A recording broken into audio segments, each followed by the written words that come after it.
别人穿越做开挂主角，而我却穿越到大明灭国皇帝崇祯帝身上。但我要改变国运，让八方来和，万国来朝，为大明再续命300年。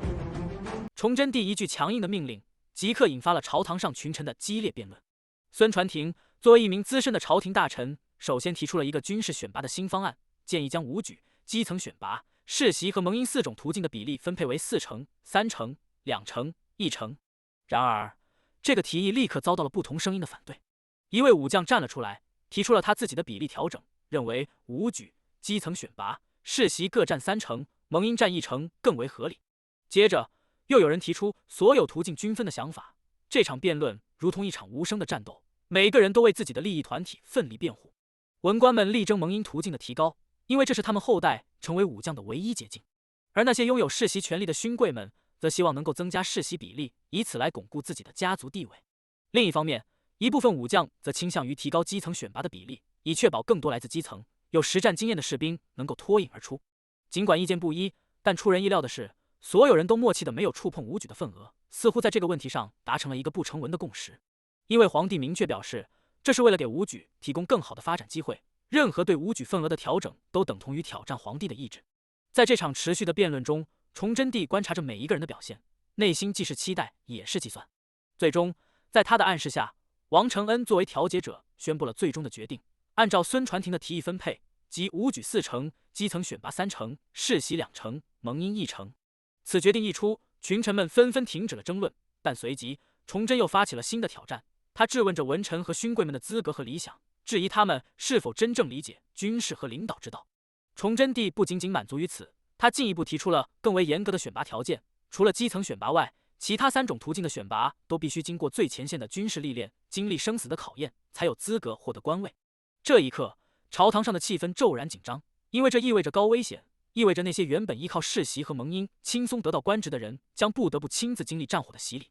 正当群臣们对此无法反驳时，崇祯帝又提出了对武举改革的新思考，询问孙传庭关于将采武科的可能性。孙传庭立刻展开解释，讲述了这一制度的历史背景和具体实施方法，使得整个朝堂上都为之一振。这不仅仅是一次简单的改革，而是对武举制度和军事选拔制度的全面革新，意图疏通武举仕途的停滞不前，重视实战能力和军事知识。通过详细的讨论和规划，崇祯帝最终确定了武举录取的人数和标准。自此以后，武举每科录取科人数为88人，设1甲3名、2甲17人名、3甲68名。他一一列举了各个等级的考试成绩应获得的官职和品质，以及武科考试的新要求。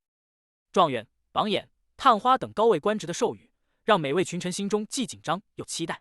皇帝进一步明确了年龄限制，只有年满16岁至35岁的青年才有资格参考。这一规定旨在保证参战将领的体能和智慧。此外，皇帝特别强调了所有通过考试的人员必须在9边军中服役超过半年，并接受严格的评估。这不仅是对个人能力的考验，也是确保理论知识能够转化为实际战斗力的重要一环。皇帝严厉地宣布，任何弄虚作假、欺上瞒下的行为都将受到严惩。随后，崇祯宣布了对武科考试的进一步改革，包括增加1场考测问的考试，以及特殊情况下的考试安排，显示了皇帝对选拔武将标准的高度重视。他亲自指派李邦华和孙承宗负责考试的组织和监督，确保一切按照新的规定进行。同时，内阁被命令加急通知全国，准备迎接新的考试制度。紧接着，皇帝面对的另一个重大事项是即将到来的冬至祭天仪式。由于近期朝廷内的纷争，祭天仪式的准备工作被耽搁了。崇祯在刘宗周的提醒下，意识到了这一宗教仪式对维护皇权和民众信仰的重要性。他命令孙传庭和刘宗周负责祭天仪式的所有准备工作，强调了礼仪的重要性和对细节的关注。会议结束后，群臣们纷纷离开，但空气中依然弥漫着紧张和期待的气氛。勋贵集团的反应尤为突出，陈国公的脸色阴沉，而英国公则保持着沉默。在东暖阁内，崇祯独自审视着兵部提交的军籍黄册，沉思着辽东等地的军事现状。只有真正的强化军队，提高将领的素质，大明王朝才能面对内外的挑战。晚些时候，英国公的突然造访，更是给这个深夜增添了几分不安的气氛。在魏忠贤死后，英国公一直保持着低调，几乎在朝堂之上如同隐形人一般，连如今举行的武举大会，他也未发一言。因此，他突如其来的出现，携带着神秘的目的，引起了崇祯的好奇与警惕。穿过紫禁城深深的宫廷，英国公的身影渐渐显露，他的脚步沉稳，每一步都透露出一丝紧张与决断。当他进入皇帝的私人书房，那是一个布满书卷与古物的静谧空间，光线透过窗棂，斑驳地洒在他的身上。英国公毫不犹豫地跪下，向皇帝表明自己有罪。这一举动无疑是打破了常态。英国公作为大明最高级别的贵族之一，本不需如此大礼，更不用说在私下场合。崇祯皇帝面对英国公突如其来的自罪，心中虽然震惊，但表面上却满不在乎地询问了一连串可能的罪名，每一个都足以令人心惊胆战。而英国公听着这些可能的指控，内心无疑是极度恐慌的。他知道，任何一项罪名都足以让他和他的家族灭绝。在这紧张而充满压力的对峙中，英国公开始述说自己的罪行、欺君之罪，并详细回顾了自己家族为大明朝服务的辉煌历史。从永乐6年晋封的始祖张辅，到他自己在挺济案、红丸案、移宫案中力挺皇室，他的话语中既有对家族荣耀的自豪，也有对当前形势无奈的承认。然而，崇祯皇帝的心思远比表面上看起来复杂得多。他在英国公的陈述中看到了一个深谙朝政、善于言辞的贵族的影子。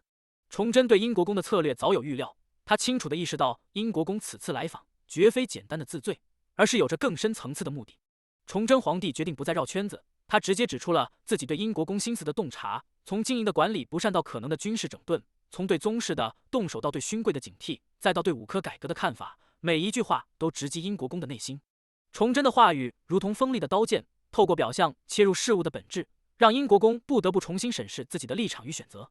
面对崇祯如此深刻的洞察力和透彻的分析，英国公最终露出了惊恐之色。数十年的朝堂生涯让他习惯了权谋与斗争，但此刻他意识到面前的年轻皇帝拥有着超乎想象的智慧与判断力。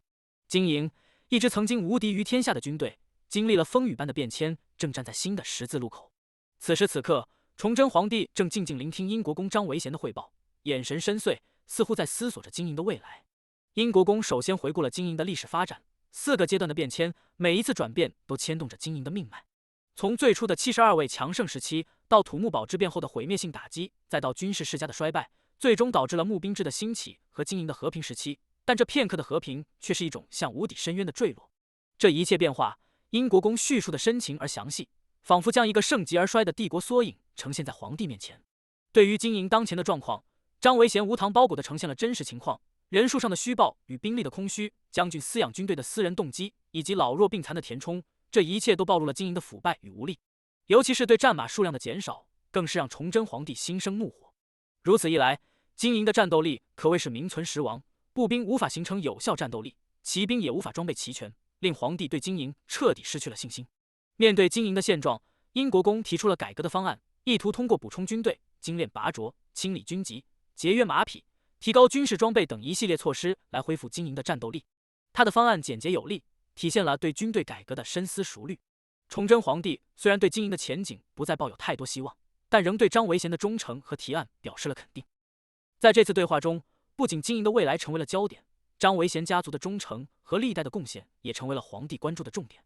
从第1代英国公辅佐3代君主，到后续代表忠烈的牺牲，张家的忠诚不言而喻。而张维贤虽然能力强大，但为了家族的存续，不得不采取更加圆滑的策略，这也让崇祯皇帝感到了一丝惋惜。崇祯突然道：“英国公，若是朕猜的没错，经营中很多勋贵武将贪赃枉法等等的罪证，你也有吧？”他的一句话让张维贤的心跳猛然加速，仿佛一声惊雷在他的脑海中炸响。这句话不仅打破了张维贤刚刚恢复的平静，还让他的瞳孔剧烈收缩，试图说些什么，却发现自己无言以对。崇祯皇帝看着张维贤的反应，心中已经有了答案。他意识到张维贤确实是一个狠角色，能想出这样的手段，如果这是传出去，恐怕英国公府会在一夜之间化为灰烬。这种策略对于任何人都是极为有效的，无论是皇帝还是武将。对皇帝，张维贤可以声称这是某位皇帝的旨意，而对武将来说，则是一种隐形的威胁。崇祯警告张维贤，如果他输掉了这场赌注，那么整个张家都将面临灭顶之灾。张维贤虽然内心惊慌，但他坚定地回应了皇帝的话。随后，他快速地离开了东暖阁。走出门外，寒冷的北风让张维贤不禁打了个寒战，这才意识到自己已经被汗水湿透。他回头望向依旧明亮的东暖阁，感觉自己仿佛从鬼门关前走了一遭。面对这位年轻的皇帝，张维贤感到前所未有的压力和恐惧。崇祯的策略和深远的眼光让张维贤敬畏不已。崇祯也没有忘记给予皇后适当的关注和陪伴，他用自己的方式，通过一系列活动来强化皇室成员之间的关系。从赏花、看戏到下棋，再到引入麻将这一娱乐方式，崇祯试图用后世的知识和经验给皇后和其他人带来欢乐。然而，崇祯的日常并不仅仅是关注家庭和娱乐，他同样面对着国家大事的处理。当接到急件时，他立刻将注意力转回到国家事务上。他对西安府的查处显示了他对腐败无容忍的态度，通过大量的查抄行动收回了巨额财富。这些财富的分配也体现了他的智慧和国家利益的考量。崇祯的计划和决策不仅限于立即的利益，他还考虑到长远的发展，如通过改革和调整，试图使大明王朝焕发新的生机。他的治国理念涵盖了从严厉打击腐败到通过文化娱乐活动提升人民的幸福感。郭爱卿户部自镇登基以来，一共给了多少银子？郭允后向崇祯皇帝汇报着近期的国家财政状况，他的语气严肃，每一个数字都显得分外重要。回陛下，经过仔细清理阉党，我们共收回银两1257万两，其中50%入了内堂，也就是627万5千两。由于涉及到字画等物品，这个数字还会有所波动。只有等到所有物品都被出售完毕，我们才能有一个确切的数字。郭允后的声音在宽敞的殿堂内回荡，每一句话都显得那么沉重。他继续汇报着，谈到了陕西大旱的捐款，以及此次清理所得的银两，总计达到了1267万两。随即，他转而询问可用的现银总额，显得十分谨慎。崇祯皇帝的眼神中透露出对国家大计的深切关注。当郭允后请求借用文房四宝以计算可用银两时，崇祯皇帝点了点头，示意旁边的王承恩递给他笔墨纸砚。经过计算，郭允后宣布，今年可用的现银共计1620万两。然而，当提到欠九边军饷和陕西大旱的救济金时，场面一度变得凝重。这些数字不仅令郭允后感到震惊，连内阁和六部的官员们都为之动容。崇祯皇帝的眉头紧锁，他深知九边防线的问题严重到了什么程度。在他看来，解决九边军饷的欠缺只是临时之策，更重要的是整顿全国的兵政。他决定先行支付一半的军饷，余下的则以国家财政困难为由暂时搁置。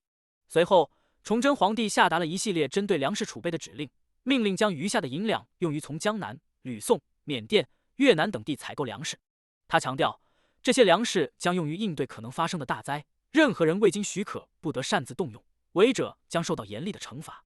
在讨论完粮食储备问题后，崇祯皇帝转向了西安知府的空缺问题。经过朝臣们的推荐与讨论，最终决定由王道纯出任。崇祯皇帝对王道纯的人选表示满意，希望他能为民做实事。至于三边总督的人选，众人提出了多种意见。孙承宗推荐洪承畴，认为他经验丰富，兼具多方面的能力，是最合适的人选。然而，也有推荐陕西经略安抚副使陈其瑜，此人和洪承畴为同榜进士，经历和洪承畴差不多，也颇有能力。听见陈其瑜的名字，崇祯眼中闪过一丝杀意，随即恢复了正常，淡淡道：“还有没有？”众人沉思了一会儿后，皆是摇了摇头。三边总督不同于其他地方的总督，位置太过于特殊。众人都很清楚，动了秦王府，只待良田出售给百姓的时候，陕西的大地震就要来了。没有魄力和能力，根本镇不住。众人将目光看向了崇祯，等待着崇祯的决定。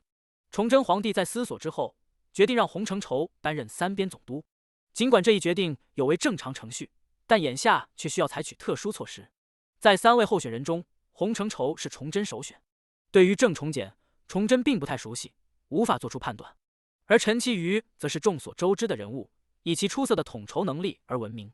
然而，陈其瑜的性格缺陷使他不适合担任主官职位，因为他缺乏果断决策的能力，容易受他人影响。崇祯回顾了历史上陈其瑜在车厢峡一战中的表现，他虽然困住了起义军首领，但在接下来的招抚中展现出了明显的优柔寡断，导致了起义军的再次兴起。这一事件为大明朝埋下了灭亡的祸根。崇祯认为，三边总督这个重要职位需要一个果断、有大局观的人来担任。考虑到可能出现的民变等情况，除了袁可立和孙承宗等人外，洪承畴是最合适的人选。至于陈其瑜，虽然不能担任主官，但在军师的角色上仍有可用之处，可以提供建议和谋略。在崇祯与吏部尚书房壮丽等人商议后，决定让洪承畴担任三边总督。崇祯心中感慨，洪承畴再次回到了他原本的轨迹上。历史上，洪承畴曾因解救韩城之围而声名鹊起，在三边总督杨鹤被罢官后，继任陕西三边总督，距今已近4年。随后，孙承宗向崇祯报告了关于查抄良田的情况，指出了其中的现象和预计的结果。崇祯认真阅读了相关文件，并提出了一系列需要注意的问题，包括官吏责任、天灾处理和人祸界定等。他强调，只只有百姓生活过得好，大明才能内部稳定，才能有精力应对外患。崇祯还只是修改契约，增加契约编号，以确保登记和防伪工作的进行。经过讨论，分期付款的注意事项最终确定。崇祯吩咐孙承宗立即将修改后的契约送交西安府，等待实施。崇祯随后询问藤乡右卫的人数，这使得王承恩将曹变蛟和周玉吉召进东暖阁。待两人行礼后，崇祯询问藤乡右卫的具体情况。周玉吉报告说，整顿后藤乡右卫仅剩3600人，之前招兵报名6万余人，选出2000人，总计5600人，剩下的人已由方大人派人去河西6郡招募。崇祯听了点了点头，随即交给周玉吉一个任务，率领其他人出北直隶，在河南边界等候由潼关卫和精卫押送回来的秦王及查抄家产，要在出城时声势浩大，展现军队的威风。曹变蛟也接到任务，带着勇士营一同前往，负责清理从北京城到潼关关道方圆百里的贼寇、盗匪，投降者交给当地官府，对抗者则格杀勿论。崇祯吩咐两人准备就绪后即刻出发，自己则准备前往大越。周玉吉和曹变蛟齐声应命后离去，崇祯露出了笑容。他心中欣喜，如今银子、兵力、粮食都已准备就绪，土豆、番薯、火器也在推广和研发中。等过完年，收摄8大晋商，他就能和贱奴一决胜负。崇祯看着大明的地图，心中盘算着如何利用晋商之势坑害贱奴。而与此同时，远在千里之外的贱奴都城沈阳，皇太极坐在崇政殿上，看着手中的宣旨。宣旨上密密麻麻写满了字迹，殿中众臣也在一旁观看。过了一会儿，皇太极递给了他们，众人惊讶地看着宣旨内容。殿中的气氛凝重而压抑，众人议论纷纷，对崇祯皇帝的文章表现出了嘲讽和不屑之情。代善率先出言，嘲讽皇帝是在垂死挣扎，指责他无能为力，只有因为天启没有儿子，才轮到了他。其他人也纷纷附和，认为文章空洞无物，缺乏实际意义，更是对朝廷的失职指责颇多。在崇政殿中，贱奴的重臣们纷纷表达自己的看法，言辞之中充满了不屑和鄙夷。皇太极在宝座上神色淡然，静听众臣言论，直到被问及意见时，才提及范文成。范文成作为贱奴的重要谋士，备受努尔哈赤和皇太极的器重，他的话语引起了大家的注意。范文成指出，若是朱由检真的以这个目标为实现，将会是一场改变。但这番话引来了其他人的愤怒，他们指责朱由检是背叛者，并要对他严惩。皇太极对待范文成和代善的态度截然不同。对于范文成的言论，他给予了理解和尊重，但对代善的不逊则严厉处罚，以示公正。皇太极深思片刻后，对范文成的看法提出异议，认为大明内部已经腐败。这番话引起了范文成的反驳，他坚信大明内部的变革是可能的，而不应因为腐败而绝望。在大殿中，范文成面带忧色地走向皇太极，提出了关于攻破景宁防线的问题。这一问题不仅让皇太极陷入了思索，也让大殿中的其他人心生疑虑。皇太极深吸一口气，终于咬牙给出了肯定的答复：能，我大金铁骑无敌。然而，这肯定的背后却是一个艰难的过程。皇太极清楚，即使拥有火炮，攻破景宁防线也需10日。萨哈连提及正在研发的火炮，皇太极点头表示认同，但范文成却指出，至少需要3到5年的时间才能攻破景宁防线，这让大殿氛围凝重起来。皇太极思索片刻后表示，10余年的战事让大金帝国壮大，攻打宁远不妨当作是一次练兵机会。然而，他也意识到大明不会坐视不管，可能会在此期间进行整顿兵政，以应对大金的威胁。范文成补充道，大明内部的整顿不容小觑，加上孙承宗等人的才干，大明恢复生机的可能性很大。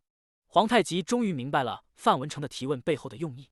范文成的分析揭示了攻破景宁防线的艰难和大明内部的变数。面对这一现实，皇太极向范文成请教。范文成指出，攻破景宁防线不仅需要时间，还需大量的军费支持。他提及了大明的税银和军饷增加情况，暗示大金可以借此消耗大明的资源，加速景宁防线攻破的进程。但范文成也指出了其他进攻路线的可能性，如左侧的蒙古诸部。众人议论纷纷，有人担心蒙古诸部的强大，有人则提出借道蒙古的可能性。在这场激烈的争论中，皇太极终于打断了众人的喧哗声，他冷漠的声音彻底压制了会议室里的杂音。随后，范文成站了出来，试图解释他的计划。他声称，大明已经利用赏赐来收买了察哈尔部，对抗蒙古的正面进攻。察哈尔部在广宁战败后，畏惧不敢再与大金交战，只会派出小股部队骚扰大金。由于察哈尔是成吉思汗的后裔，他们一直想要恢复祖上的荣耀，所以他们在广宁失利后才会热衷吞并蒙古诸部，对蒙古诸部发号施令。范文成认为，大金只要承诺帮助这些被欺压的部族，承诺干掉林丹汗，他们就会直接倒向大金。至于鄂尔多斯，范文成认为他们在大金吞并蒙古诸部后，要么倒向大金，要么成为大金的炮灰，两者之下，他们只会选择大金。听完范文成的建议，众人开始思考其可行性。范文成接着列举了收服蒙古诸部的好处。广袤的草原提供了足够的放牧地，增加了大金的骑兵数量，而且早晚都要收服蒙古诸部，早收服总比晚收服要好。范文成甚至提到了原传国玉玺在林丹汗手上的传闻。他告诉皇太极，如果能够得到传国玉玺，那就是天意，皇太极就可以称帝了，成为大金的太祖皇帝。皇太极听完范文成的话，双眼金光直冒，呼吸有些急促起来。他问道：“范先生，你说的这些话可靠吗？”范文成点头回答：“8、9不离10。如果原传国玉玺还在世，那最大的可能就是在察哈尔的林丹汗手上。”皇太极紧紧地握着双手，青筋暴跳，显示着内心的不安。努尔哈赤起兵建立大金，但却没有自封为皇帝，原因在于缺乏理由。